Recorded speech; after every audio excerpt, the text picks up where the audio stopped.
আমি চ্যানেল আইতে ফোন দিয়েছি, ফোন দিয়ে তারপরে যখন জানলাম যে জিনিসটা সত্যি,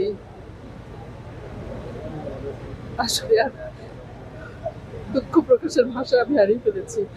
সুমন ভাই আমাদের এত বছরের সহকর্মী এবং সবচেয়ে বড় কথা, সে এত বন্ধুসুলভ একটা মানুষ।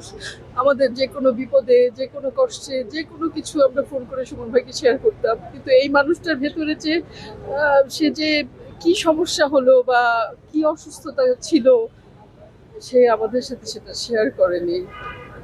এবং তার বউ লিজা আমার কলেজ ফ্রেন্ড। আমি কাল লিজাকে ফোন করেছি, ও কথা বলতে পারছিল না, বাচ্চাটা কাঁদছিল, ওরা দেশের বাইরে আছে, হয়তো আজকে এসে পৌঁছাবে। আমরা আমাদের এত দিনের, এত বছরের সহকর্মী হারিয়েছি।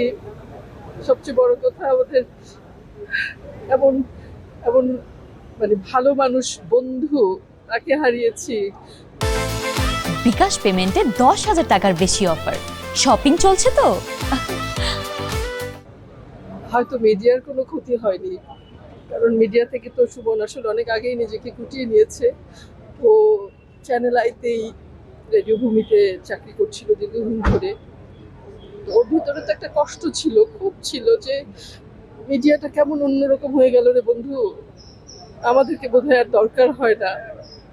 কাজ করতে এত ইচ্ছে করে কিন্তু কাজ তো আসলে হয় না। তো সেই ক্ষোভটাই শুধু বের রয়ে গেল। হয়তো আরো অনেকেই এরকম ক্ষোভ নিয়ে চলে যাবে,